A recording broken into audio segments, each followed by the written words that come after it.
Arthur Donnelly, a solitary figure wrapped in a trench coat, battered by years and countless cases, descended from the mechanical bird's belly onto the icy tarmac of Homer, Alaska. The biting chill of the Arctic winds didn't faze him. He'd become hardened, much like the lines of determination etched into his aging face, against life's raw elements. The town, cast in hues of white and blue, revealed itself as a character, reticent, cold, and veiled in an enigma. Beneath the town's apparent calm, there was a dissonance he could feel, a harmony disrupted. It was echoed in the hushed whispers of townsfolk who walked past him with barely a glance, and in the sudden silence that descended when he walked into the local tavern. "Grave robberies, you said?" The bartender, a grizzled man with a bushy mustache, asked, his eyes darting away from Arthur. There was fear in his voice, in the stiff way he poured the whiskey.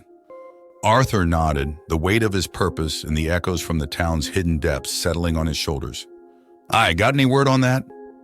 There was a silence, drawn out and ponderous. The man exchanged a wary glance with an old woman seated at the corner.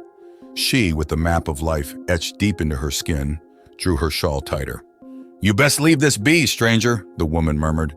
"These parts ain't for the likes of city folk." Arthur was no stranger to ominous warnings. They were old companions. But the dread in her voice was different, a siren's call that sang of fathomless darkness, of a terror that clawed at the edges of understanding. His exploration took him to the heart of the town's disquiet, the sewers. The entrance loomed above him, a gaping maw etched into the earth's cold skin, a silent sentinel beneath the looming, snow-covered mountains. A shudder ran down his spine, not of cold, but of some ancient, primeval fear. His fear of heights, an old foe from the past, stirred within him as he stared down into the inscrutable depths of the sewer. It was as if he was standing at the edge of a towering cliff, peering down into the shadowy abyss. In his heart, he held the only beacon capable of penetrating the darkness of the coming storm, the fragile spark of optimism and the hunger to mend the broken ties with his daughter. He resolved that the eerie silence, the secretive townsfolk, nor the gaping sewers could dampen this flame. "Arthur!" A voice broke his introspection. His daughter, Ada, stood at a distance. Her gaze, so like his own, held a mixture of surprise and curiosity, and beneath it, a spark of hope. His resolve firmed. Arthur took one last look at the gaping entrance of the sewer, its echoes promising untold horrors, and turned away. For now. But the abyss, once gazed upon, leaves its mark, and Arthur could feel its cold touch, as insidious as the frosty Alaskan wind creeping into his soul. "Shall we, Ada?" he asked, his voice carrying the undertone of determination. And with that, he stepped into the quiet town of Homer, the echoes of the abyss resonating within him, leading him towards a path draped in the veils of cosmic horrors. Underneath Homer, Alaska, where the sun's piercing glare was a distant memory, the sewers spread their ancient veins deep into the earth. Into this unfathomable abyss, Arthur Donnelly descended, leaving the comforting sounds of human life far above. His only companion, a flashlight whose beam struggled to penetrate the thick tar-like darkness. The air was damp, filled with the scent of mildew and something else, something older, an aroma of secrets long buried. The echo of dripping water bounced off the cracked stone walls, their faces scarred by time, whispering stories of a bygone era. The sewers were a living entity, their heartbeat the slow, inexorable erosion of stone. Along these ominous arteries, he stumbled upon strange markings, as cryptic as they were unsettling.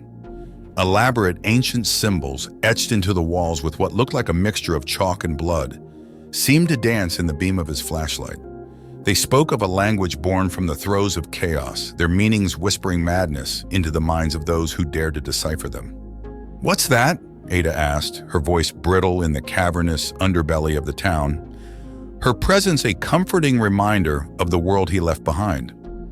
Arthur studied the symbols, the bravery in his heart clashing with the creeping sense of foreboding.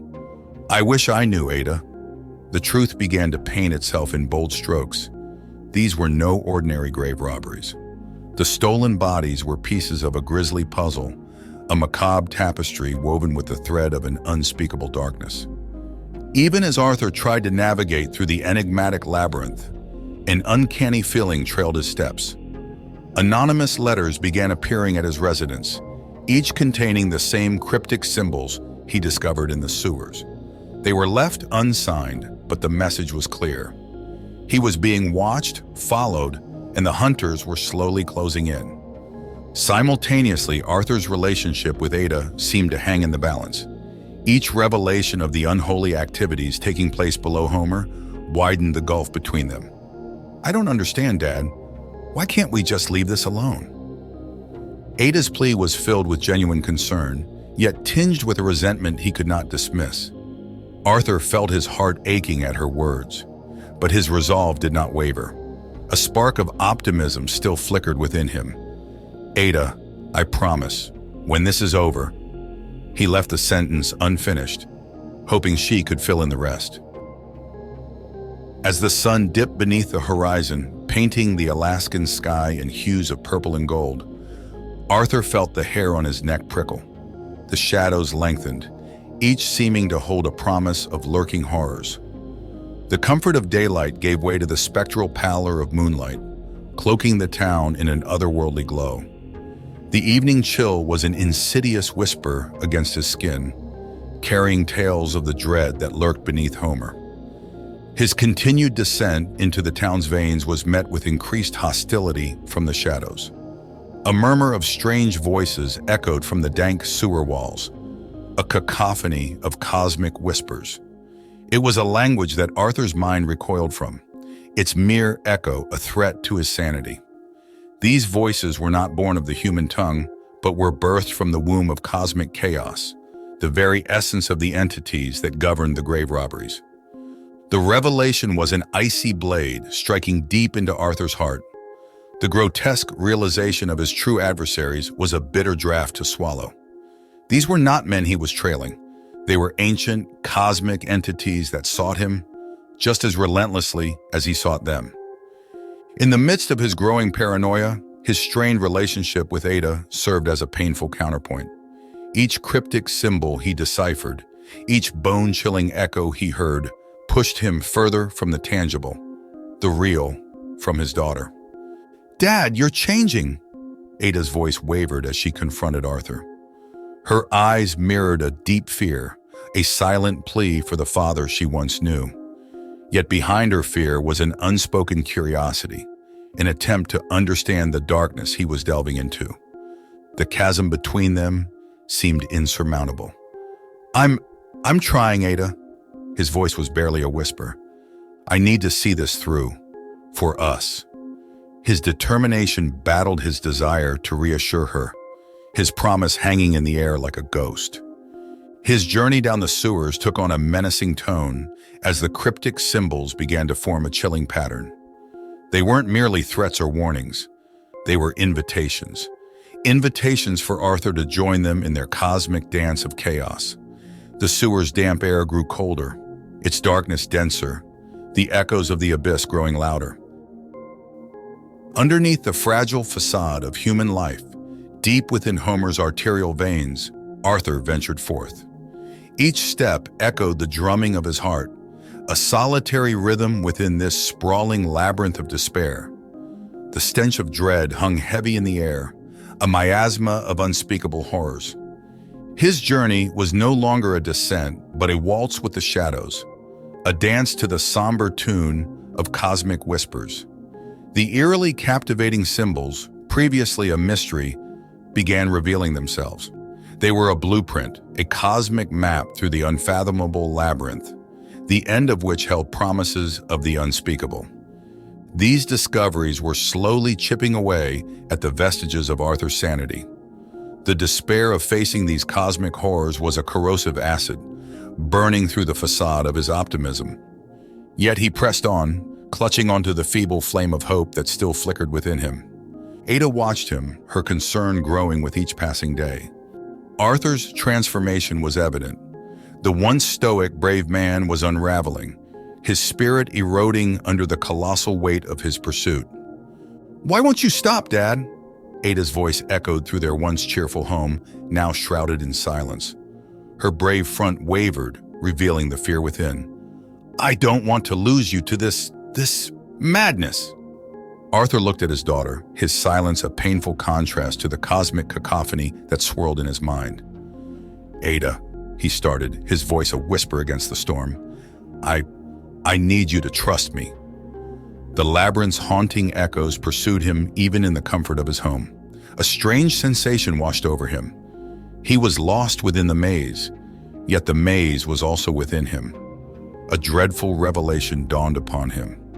He was not merely a pawn, he was integral to the cosmic dance. The grave robbers sought him. The labyrinth was designed for him, and the horrors of the cosmos desired him. The hour was near. A preternatural calm descended upon Homer. The shadows quivered with anticipation, and the sewer's gaping maw awaited Arthur's final descent. The once mundane town had transformed into the cosmic theater of his trials. Even the snow-capped mountains looked on, silent sentinels bearing witness to the unfolding terror. Delving further into the inky depths, the labyrinth revealed its darkest secrets. The cryptic symbols on the wall converged to form an insidious constellation, a cosmic blueprint etched in blood and chalk. It mirrored an ancient ritualistic dance, a tribute to the cosmic horrors that controlled the town's underbelly. And there, at the heart of this monstrous design, was Arthur Donnelly. His every step, every deciphered symbol, every confrontation had led him to this dreadful epiphany.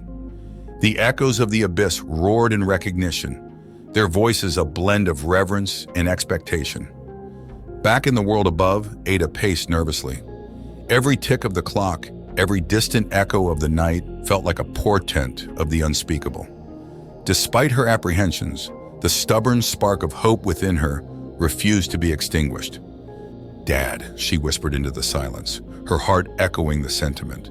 "Come back to me." Down below, Arthur's sanity teetered on the brink. The labyrinth, with its grotesque revelations, threatened to shatter his spirit. His fear of heights, an ironic phobia in this bottomless abyss, twisted into a fear of the depth of his despair. Just when all seemed lost, his past trauma and the fear it instilled fueled an act of defiance. He would not bow to these cosmic entities. With a roar that rivaled the echoes of the abyss, he cast aside the heavy shroud of fear. His bravery, quiet and resolute, shone as the beacon of hope in this dark labyrinth. His relentless pursuit shifted to a desperate escape. He navigated through the dizzying maze, guided by the feeble flame of hope. The cosmic horrors, thrown off by his defiance, attempted to realign their cosmic dance. But Arthur was no longer a mere participant. His arrival back to the surface, back to the mortal world, was as silent as his initial descent. Yet everything had changed. He emerged from the underbelly of Homer, scarred but alive, forever marked by the shadows of the cosmic entities. His survival was a testament to his will, but his escape far from complete. Ada rushed towards him, relief washing over her like the break of dawn. But her joy was tinged with sorrow. The father who returned to her was not the same man who had descended. His eyes carried an abyss of their own, a haunting echo of the horrors beneath. Thank you for watching. If you enjoyed the video, like it and subscribe to our channel, where you can find more similar stories, and click on the bell icon to never miss one. There is plenty more cosmic horror to come from the Eldritch Tales Factory. Stay tuned, and until next time.